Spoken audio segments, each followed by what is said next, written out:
Okay. Hi and welcome to today's Next Normal show. And today we will learn how to compete with Amazon, which is a fantastic topic. And you see behind me books. So who am I talking to? Who is our special guest? It's Michael, CEO of Rakuten Kobo, the company who delivers worldwide experiences on e-readers and ebooks for all big brands. But I don't introduce you. You can introduce yourself. Thank you so much for having me here, Joseph. This is a lot of fun. Most people will probably know Kobo if they know the ebook world at all. If you are buying ebooks in France through Fnac, then we're powering that ebook offering there. Bol.com in Netherlands. We are the technology behind Tolino in Germany. So if you are buying ebooks through Thalia, Hugendubel, Weltbild, you're using Kobo technology there, and we really are the largest independent player in the ebook space. So I like to say that we only have 3 competitors. They just happen to be the largest e-commerce company in the world, the most powerful search and advertising company in the world, and the world's most profitable hardware maker. So, you know, it's good to only have 3 competitors. But we've been able to do it because of a whole lot of reasons that Joseph and I are going to talk about over the course of the next hour. So I'm really looking forward to that. Okay, so the first thing, and that's the background. The first difference there, because you also said, named those 2 competitors, is actually your strategy is with those like a Fnac and the Thalia is physical stores. So it's actually a point to have a physical experience to sell a digital product. Yes. Well, we were started and incubated as a company inside a physical retailer. So we were originally a startup that was funded by Indigo, which is Canada's largest bookstore chain. That's why we're still headquartered in Toronto in Canada. And what we quickly realized was that the challenge that they were trying to solve, which is what do we do as a physical bookstore as we can see ebooks and e-readers coming into our market, was a problem that every other bookstore chain was going to have as well. So if you had physical space or you had online physical book sales, how were you going to answer this question of how to sell ebooks? And we knew it was going to be a technologically challenging question to answer. We knew it was going to require a lot of capital, and that it probably wouldn't be a problem that individual retailers wanted to solve for themselves. So if we could create a service that would be able to solve it for everybody, we would then have a chance to move from market to market and country to country, and be one of the global players in the space. And fortunately, that's worked out. But physical retail, physical spaces is a huge part of it, because we believed from the very beginning that books are something that have a lot of emotional connection for people. They, people have strong feelings about the books that they read. And we wanted to make sure that people were encountering our product in that environment that they were already used to visiting every day. So, to walk into a bookstore and see an e-reader there kind of puts it in the same environment as those products that you're already comfortable with. And that was a key part of us introducing people to e-readers and ebooks for the first time. And there's something we talked about before. Actually, I didn't want to bring it so early, but still I found it interesting looking at somebody working in a physical space. And for me, I mean, people who work in a bookstore are usually very knowledgeable on certain topics, and they're inspired, and it's more like a passion working in a bookstore, at least from a customer perspective, because you get inspired. And that was something I asked you, is like, how can you manage that those people then get also excited to sell an electronic product, which is a tough cookie to do? I mean, we see that a lot, that once you change the journey, not only for the customer, that's one part, but change it for the employee, where you have a self-checkout or you have a self-ordering part, is that supported by the people working in the environment with passion? Mm-hmm. No, it's a great point, and it's an incredibly important part of the partnerships that we put together, is making sure that the people that we're working with are both motivated to sell ebooks alongside the physical books that they sell, the paper books that they sell, and can they train staff similarly to be able to promote that new option. The good thing is that most bookstore employees, most bookstore staff are interested in reading, in stories, and in information. So if they can help somebody get to another way that they can enjoy books, that still counts as a victory for them. And especially as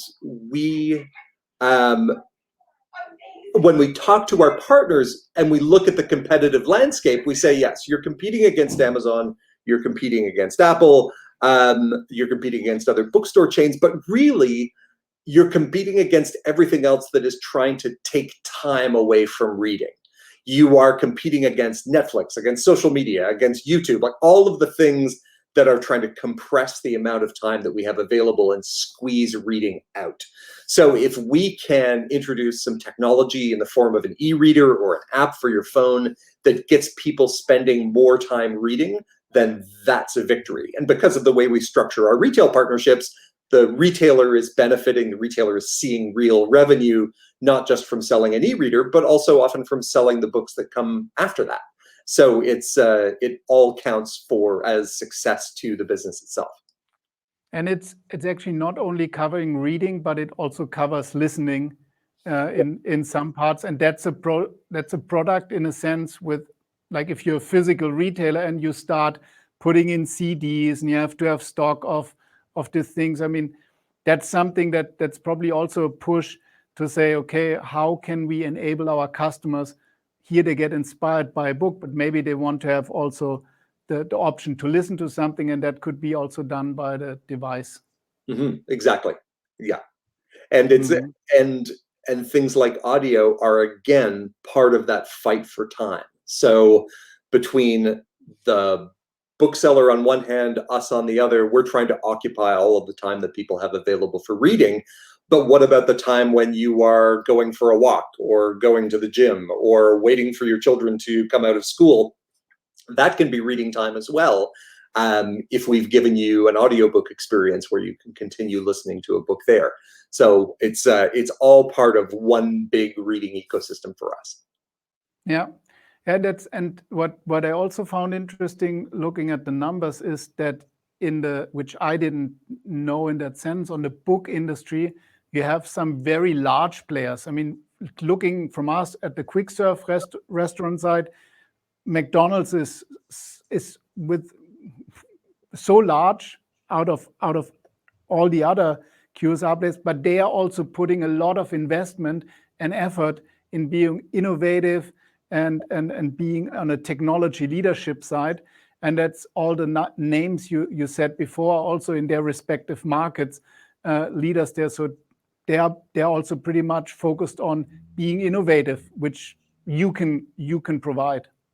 And part of the reason that we pursue this retail partnership strategy is that I think both we and the retailers we're working with want to focus on what they're very good at. They are great at creating compelling physical environments. They're great at the physical logistics of moving product around, of being able to deliver on e-commerce experiences.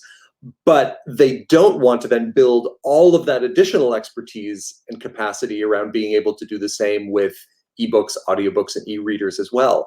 So if we can provide a service that's integrated into the experience they already have, that works well inside the bookstore environments that they've created, and this is very important, is absolutely competitive from a consumer experience perspective with some of our competitors out of the market, then they can continue to keep those customers that they've worked so hard to acquire. They won't lose that customer who decides, oh, I'd be interested in reading in ebook now. If they have that option available to them, they don't lose that customer relationship, which is so important. And this whole talk is about how do we compete with Amazon? One of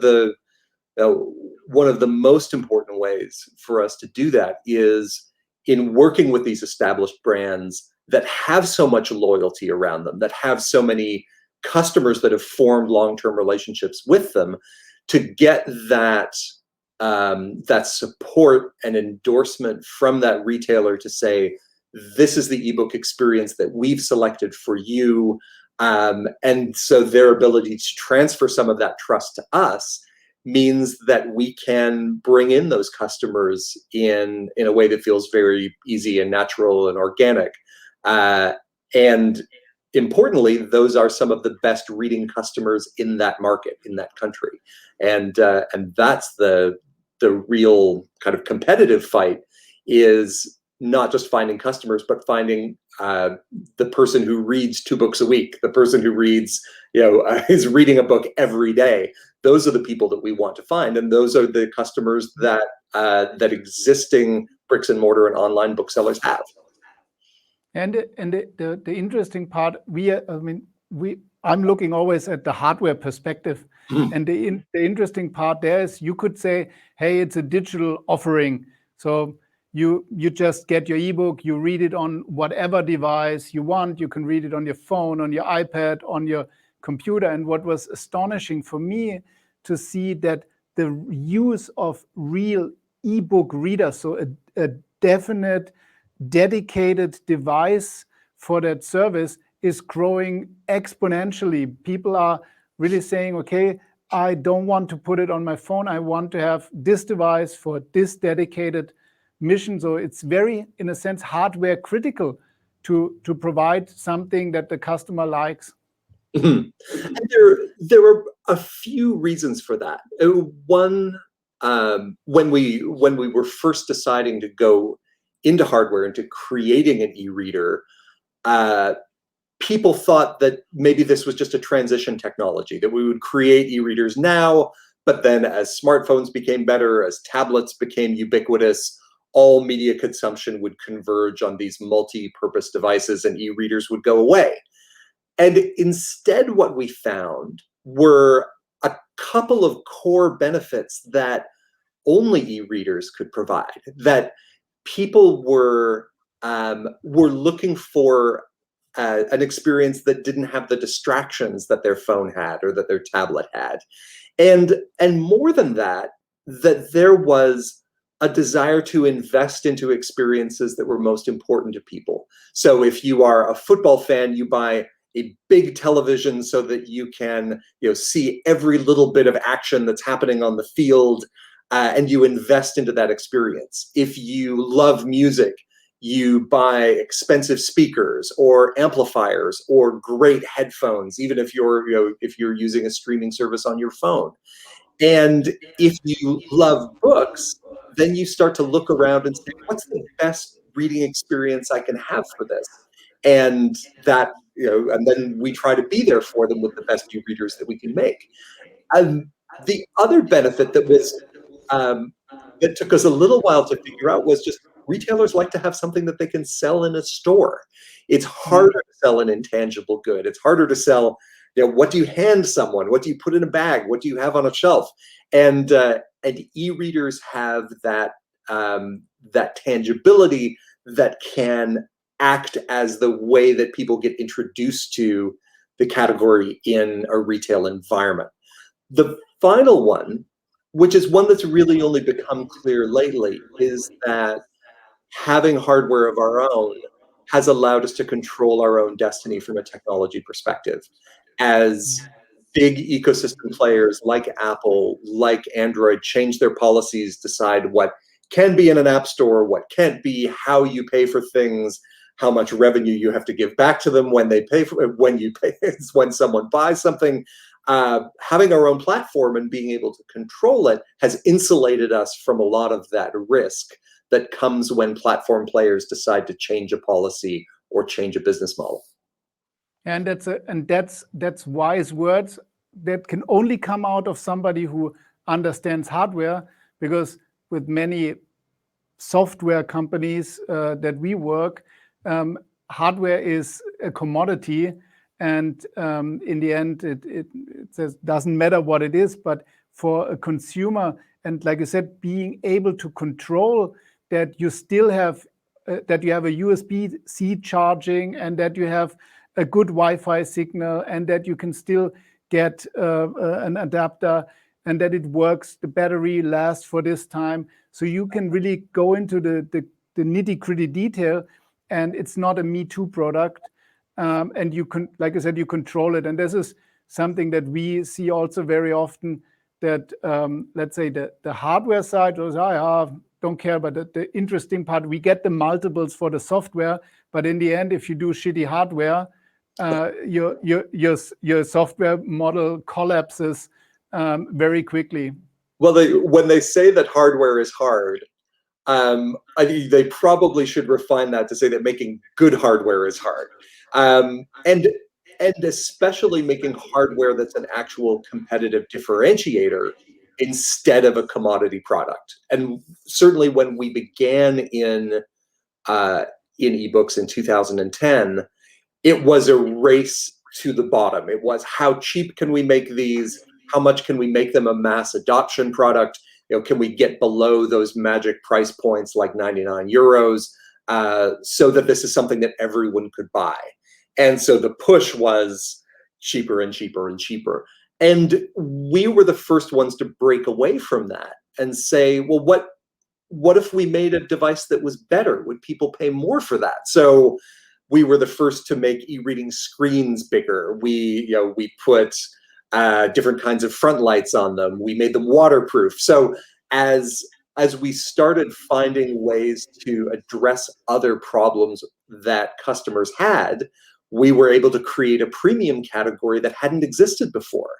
And as a result, both customers were happier, they stayed with us longer, they upgraded devices over time, were more satisfied with the product, and our margins and our sales got better as a result. And then you are, from a retail perspective, able to offer people choices. You can have an entry-level product, you can have something that's in the middle, or you can have our premium level, each of which has different characteristics and attributes to it that make it worth your spending money on. And I think that comes back to the point, like you said, on physical retail. If you have a person selling something and has to be passionate about it, they want to have quality. Because they don't want to have customers coming back and say, oh, the backlight doesn't work, and it breaks, and it's cheap plastic. And so if you sell it person to person, especially if you have a relationship with your customer in many of those physical bookstores, then you want to have a product you can stand for and you're proud of. And you want to match the passion that people have for the category. If and especially in our case, where we aren't trying to treat either books or the reading experience as a commodity. We're not trying to treat reading as, or selling you a book as something that we can do so that we can then sell you a flat screen TV or a refrigerator. We really are all about the reading experience, and our products have to match that passion. So in some ways, making great products is the best way for us to show people that we care as much about reading as they do. And then that emotional connection exists. We're not just trading commodities back and forth. We're working together on a great experience. And I think that's looking at the two competitor sides. We only put Amazon in the headline, but you also mentioned Apple. But Apple is not making devices for a specific purpose. So I think that they're making great devices, but holding an iPad Pro upside down when you're lying in bed, it kills your arms, and your wife will also hit you very hard because the light is just too much. There's also a terrible problem when you fall asleep and you drop it on your face. It's actually quite heavy. It's very hard. Yeah, I also have. No, but that's one part, to make a device which is, let's say, you can do everything. You can watch Netflix or read, but actually it's not specific. And on the Amazon side, being only digital and having no relationship in that sense to the product and the physical part of it. And when we look at it from our perspective across those competitors, what we see are different companies who have access to a pool of customers and are then trying to funnel them into an ebook experience. So Amazon is taking their massive, collection of print book customers that they have through their e-commerce business and trying to move them into a digital business that they have greater control over.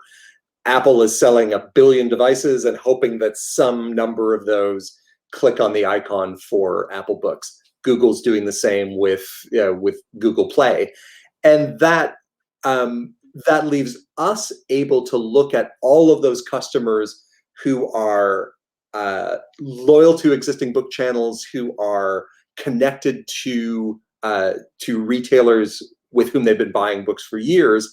And that becomes our pool of customers that we can draw in. Those are the customers that we can have a unique relationship with. And the important thing to recognize is that those are customers who are very passionate about books, literature, reading, the survival of their bookstore. And so we have to be able to match that. If we treated this as a technology problem or as a hardware problem, we probably wouldn't be able to get the connection with customers that we need. We have to treat it as an experience for people who love books, and we have to hire people who have that same kind of passion that our customers have, so that they can meet them where they are.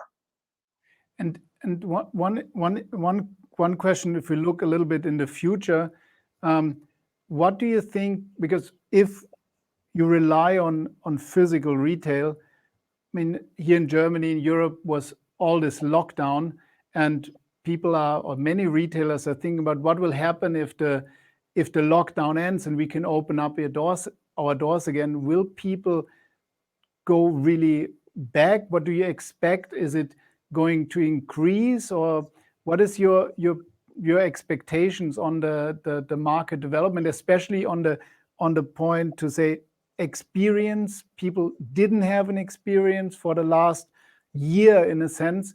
How hungry are people for the experience to be back in bookstores and then also get an ebook reader? Mm-hmm. I think that what the pandemic has done is break habits and create new habits. And one of the reasons that we were very active at the beginning of the pandemic in giving away ebooks for free.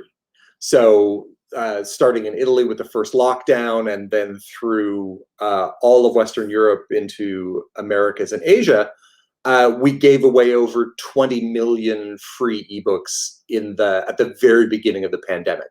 And the reason was that we knew people would be creating new media habits as they were locked down. And we didn't want those habits to just be, I spend all of my time watching Netflix and on YouTube and on social media, and I forget about the reading that I used to do. So we wanted to be there for them at that time when they were setting up a new set of media habits so that reading could be part of it. And it actually worked out really well. I think what has happened as a result is that people who might have waited a year or 2 or 3 to try ebooks tried it this year, and for the most part liked it. And there are lots of reasons to like it. It's more portable, it's more instantaneous, it's, the stories are the same, but the convenience is better, the prices are better. So people that might have taken a couple of years to come around to that decision were able to do it very quickly. Now, we don't think that means that people will stop buying physical books, but they will probably change which books they buy in paper. So the books that they're reading personally, their fiction books, their crime books, their mysteries and romance and science fiction novels are much more likely to be read in digital now. They'll still buy a beautiful cookbook, a beautiful book on design or photography, or a book that they want to give to their children. That doesn't go away, but personal reading could, quite likely continue on in digital. So we've rarely seen customers who just switch from one to the other. But what we do see is people who get introduced to reading ebooks, keep reading ebooks, and then continue to buy physical as well. And I expect that will continue. I think we probably have pulled in about 3 years of new customer acquisition into about 9 months over the course of 2020 and early 2021. So there's just been this big compression of how quickly people have moved over to digital formats. And I think that's not different than what we saw in streaming platforms as well. A lot of people who might have taken longer to get there got there more quickly. Yeah, that's for sure the development happening there. And I personally am interested to see how the passion returns, because in the end, physical bookstores were kind of sanctuaries. They gave you a space to also have a calmness and a relaxation and a kind of discovery in many parts. Yes, of course, you sometimes had to buy something for a present and you were in a little bit stressed, but very often you had a need for discovery, or you wanted to have discovery. And that's something I believe after the pandemic, people are eager to get. That's at least something that we hear from a lot of retailers, but also from market perspective, that there will be a coming back of discovery, and discovery combined with services. So a new part where you actually do much more on the discovery side. And that could also be a digital thing. So is there something that you plan to say, moving on, people coming back, do we plan to be more of a discovery journey on the ebook? Yeah, I think our market generally just got bigger. So if I looked at the beginning of the pandemic, we're distributed in about 10,000 retail locations around the world. And at one point, every single one of those locations was closed. And that's, that would normally, as someone running a business, be something that you would be really worried about. So it was a great surprise to see that essentially all of our device sales shifted to online and e-commerce. So customers were more than willing to flip from a physical retail channel to an online retail channel in order to find the thing that they were looking for. So I think we're going to see a rebalancing in general retail from those people that have decided that the convenience is what is most interesting to them, and will either be buying from e-commerce options, or will be buying direct to digital formats. And then I do think it means that physical retail is going to have to work harder in terms of creating experiences that make people want to come through the doors. And we're fortunate in that we can meet people wherever they are. If they happen to be in the store, they'll encounter our products there. If they're entirely online and don't do any of their shopping physically anymore, then we're able to serve them there as well.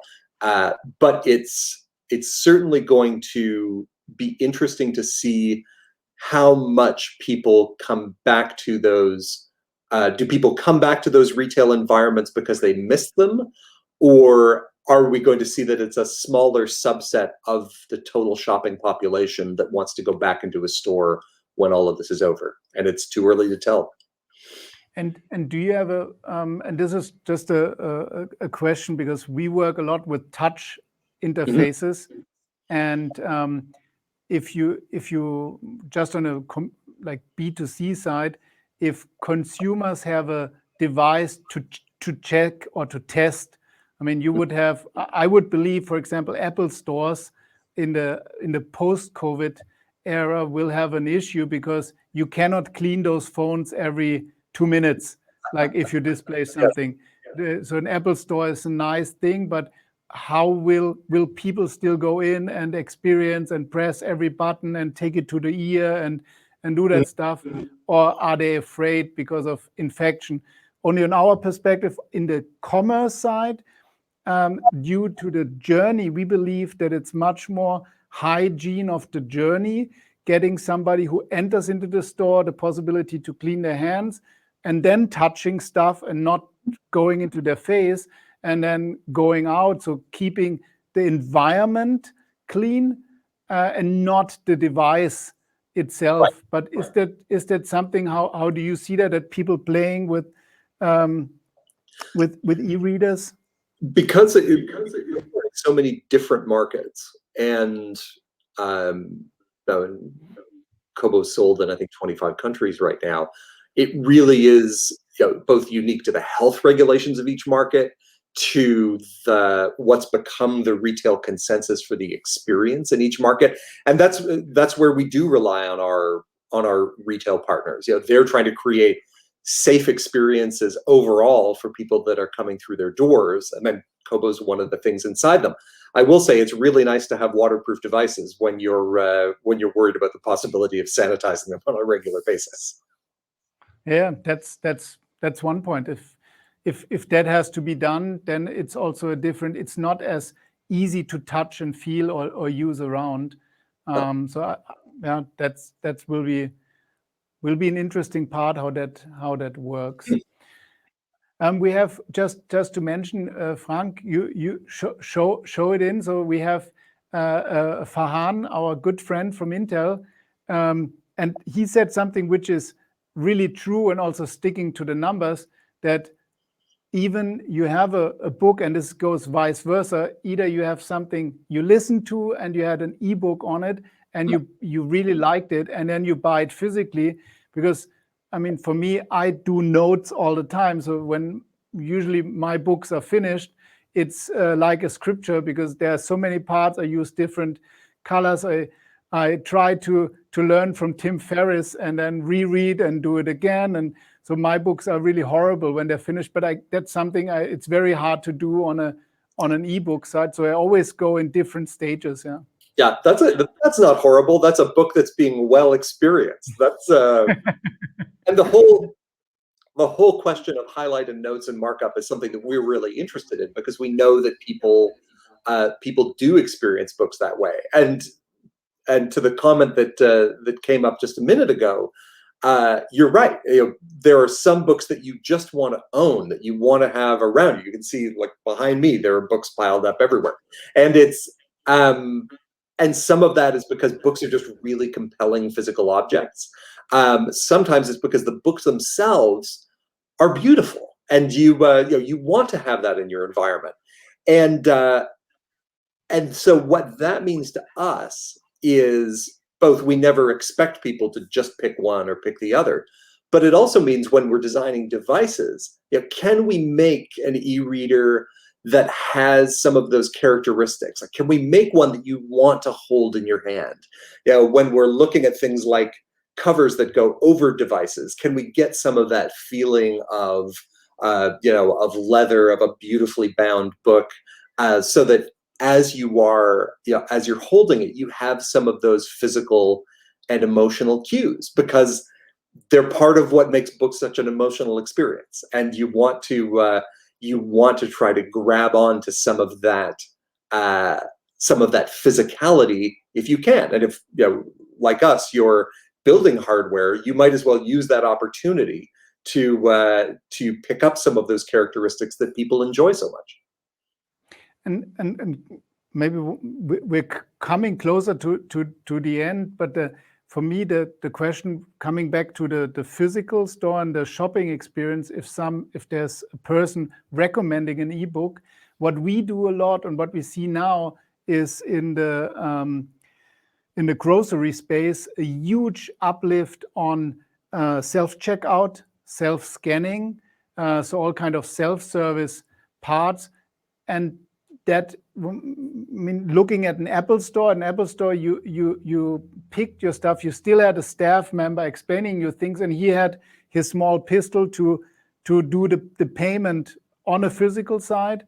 That's in a store environment. When I think about the typical bookstores, you have still those cash register parts, and you have to look, where are they? Are they on the 3rd level? And then maybe some closing down, and it's only on level 1. And then there's a large queue. And the one thing is to do it for books, but for a specific line of digital products, to put it like at the entrance side, and you can take it and do a self-checkout. Is that something you also think about? What could be the easiest checkout is to have a different flow? When I look at McDonald's, for example, is playing with making the burger a different flow than McCafe, because the McCafe customer is a different customer with different needs. So maybe you change the 2 channels up on a digital side. Yeah.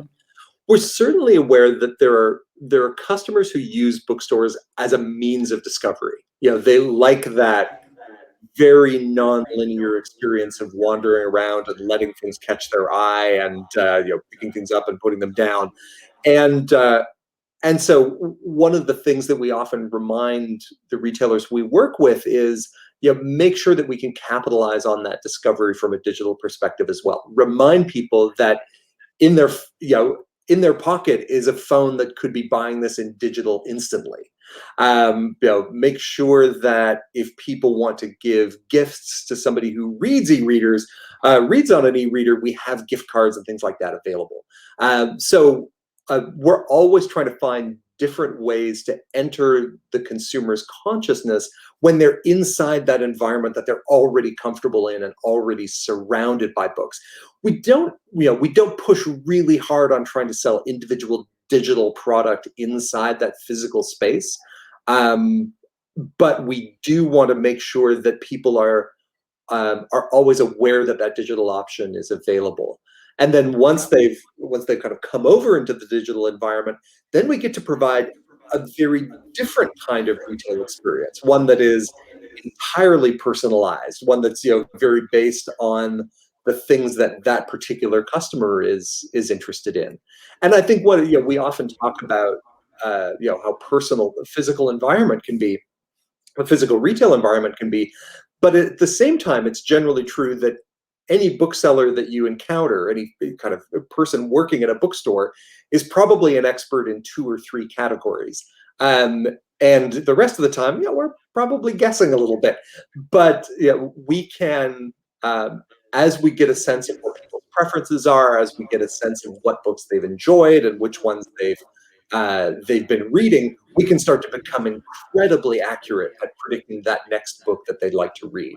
And then it stops becoming one big bookstore and really becomes a bookstore that's been curated just for you. And that's something that's impossible to do in a physical retail space. So so much of this is about leveraging strengths. Bookstores are about physicality, tacticality, being able to encounter things in a physical way.